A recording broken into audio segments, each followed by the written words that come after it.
Up next, a family vacation turns into a nightmare. That's when I seen the body of a female lying face down in the water. And possible clues provide more questions than answers. Either it was an accident, someone caused her death, or she killed herself. Experts can't seem to agree on exactly what happened. There is not one single eyewitness to anything. There are no confessions. There are no fingerprints. Until groundbreaking science discovers the truth. Method, opportunity, motive, and last person to see them alive. Classic reasons for murder.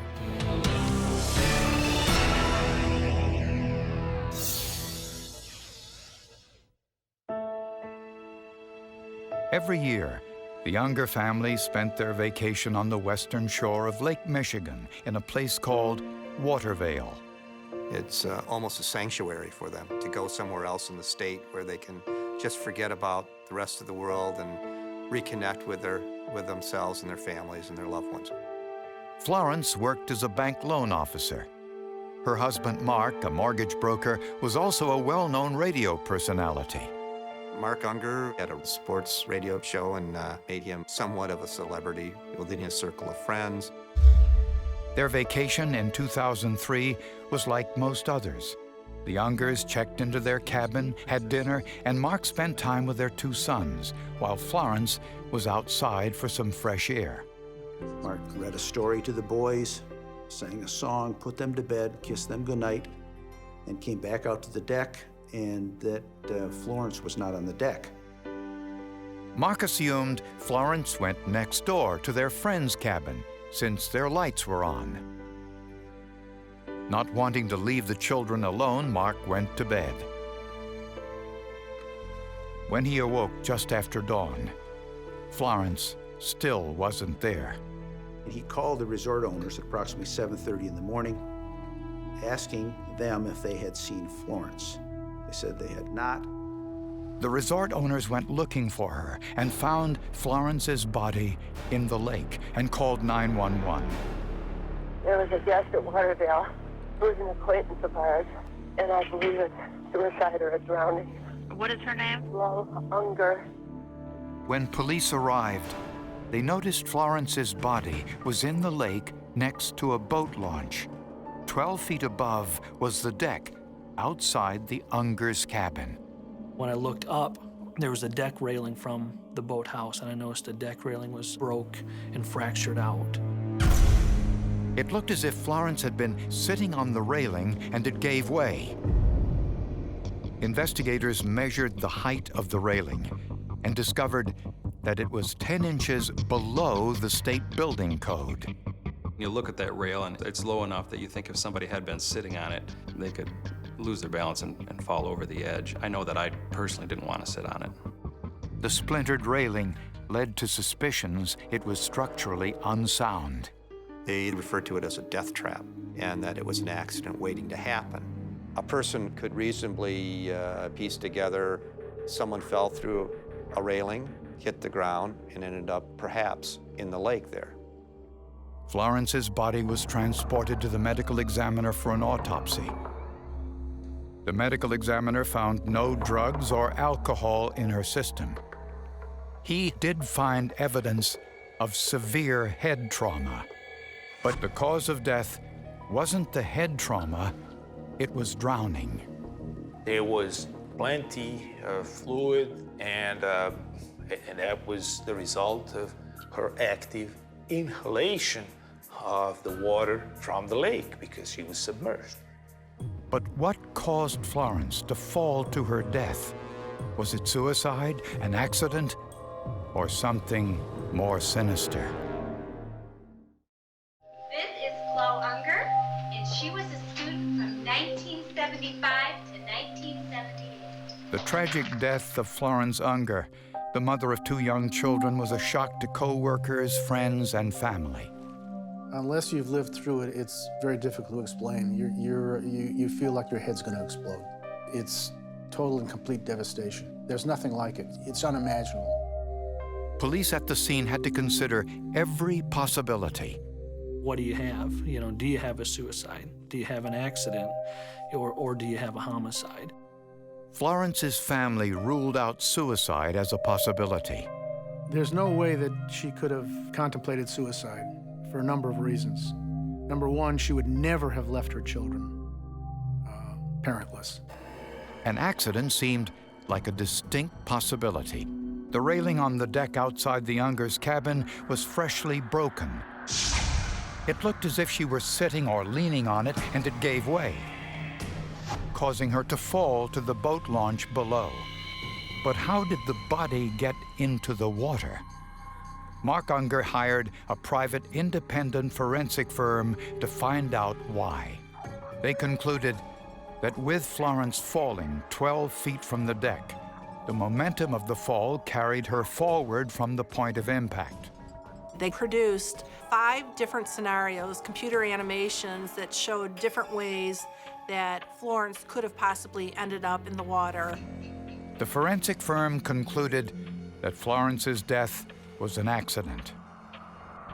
But the medical examiner completely disagreed. Bodies do not bounce. That's number one. She would have been rendered unconscious upon contact. An unconscious person, unconscious individual, cannot just walk into the water. And Dr. Dragovich noticed that the blood stain on the boat launch was nearly a foot in diameter. For blood to go to that size, to the diameter that we're talking on the cement platform, the body would have had to bend there for a period of time. To find out how long Florence would have laid there bleeding, Dr. Dragovich examined slides of her brain tissue. He focused on the neurons, a cellular communication system that controls movement, memory, and emotion. Dr. Dragovich discovered repair proteins in Florence's brain that were released after her head injury. This showed that Florence's brain was struggling to survive long after she hit her head and before she drowned. These neurons are suffering from lack of oxygen. They are damaged, and some of them are already dead, but some of them are trying to repair themselves. It was a long period of time. She was alive, unconscious, but alive, still breathing. Dr. Dragovich estimated that Florence was lying on the cement for at least 90 minutes, possibly for as long as 2 hours before she was in the water. And there was other conflicting evidence. The blood stain on the boat launch and the broken railing above did not line up. The trajectory of where she wound up on the deck was not in line with where the break in the railing occurred. To see whether the deck railing was structurally unsound, analysts tested an unbroken section of the deck railing using what's called a load cell. The load cell is more or less a scale. It's a series of springs and sensors, and it measures compression and tension. Florence weighed 110 pounds. To simulate her sitting on the railing, analysts attached a bicycle seat to one end of the load cell. To the other end, they attached a T-bar, to which they applied 200 pounds of pressure. The railing didn't buckle or break. Somebody from the lab made the comment, wow, 200 pounds. So we knew right then and there that any plan to paint the rail as rotting and dilapidated weren't going to work. It was beginning to look like the scene had been staged to look like an accident. It was a charge Florence's husband, Mark, adamantly denied. People that knew Mark said Mark was not a killer. Mark would not do that. That he loved Flo, that he loved his family, that he would not do anything like that. Mark had no criminal history, and his children said they heard nothing suspicious on the night of the incident, no argument or fight between their mother and father. Mark continued to maintain his wife's death was a tragic accident. He told the police she had been a little depressed, but he later went on to tell the police Flo would have never committed suicide. He was adamant about that. But Florence's family believed this was murder, and that Mark was her killer. Method, opportunity, motive, no alibi, and last person to see them alive. Classic reasons for murder. He had them all. Mark and Florence Unger appeared to have an ideal marriage. On the surface, they would appear to be the perfect couple, living in an affluent community with 2 beautiful children, a beautiful house. But to those who were in their inner circle, they knew that there were many, many problems. Mark Unger's issues with drugs and gambling had cost him his job. He was a pathological gambler. Mark was an alcoholic. He was a drug addict. And this was affecting his personality. He spent as much as 6 months at a time in rehab. Florence actually said at one point it almost seemed like rehabilitation had become his job. Police also learned that Florence had filed for divorce 2 months before her death and had moved on to another relationship. There was evidence of a relationship that Flo had become involved in, and this individual was a close friend of Mark's as well. So it was a difficult circumstance at best. Investigators discovered that Florence had seen this man just a few days before her death, and that Mark might have known about it. I believe on that deck that it's a very real possibility that something about Florence's relationship came out. And now, yet another potential motive emerged. Florence had 2 life insurance policies with a combined value of $750,000, and Mark was the sole beneficiary. There's no question that Flo was worth more dead to Mark than she was alive. Even stranger, just 5 days before his wife's death, Mark had a run of bad luck at a local casino. We understand that he lost about $7,000 shortly before the fateful trip. And I mean within days of that fateful trip. And friends told investigators Florence didn't want to take the trip to the lake. In fact, she was afraid to go. Flo's friends were all apprehensive. Several of her friends asked her, "Why are you doing this? Why are you going up there?" She did not want to go, but she was afraid to go, and she admitted that to a neighbor. And if that weren't enough, the resort owner gave police even more evidence, also circumstantial. He said when he told Mark he had found Florence's body, Mark didn't ask him where it was. The resort owner absolutely positively testified that he did not tell Mark where Florence was. But Mark appeared to know exactly where to go. Mark ran right to Florence's body lying in the water without being told where she was at and without being able to observe her from his vantage point. To prove this, investigators placed a mannequin in the water exactly where Florence's body was found. Then an investigator with a video camera stood at the exact spot where the resort owner told Mark his wife was dead. In this videotape, it's clear the body can't be seen until the viewer is virtually on top of it. He knew exactly where the body was at. But none of this proved murder. In fact, investigators had no direct evidence linking Mark to Florence's death. That is, until they looked at Mark Unger's shoes and found a white smear. The State Police Crime Lab found a white speck of what they believe was paint. Investigators sent Mark's shoe, along with 6 different paint samples collected from the resort, to forensic scientist Keith Lamont. I received several known samples from various locations from the vacation home and boathouse area.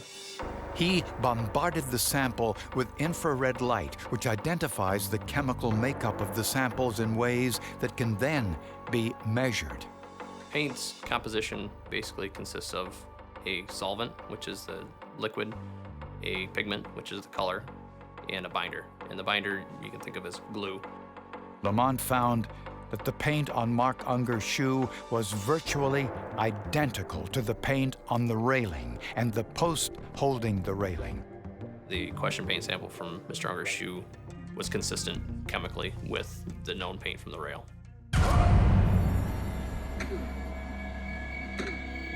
To investigators, this pointed to only one logical conclusion. We believe Mark kicked that railing, and the paint scuff on the shoe certainly would suggest that.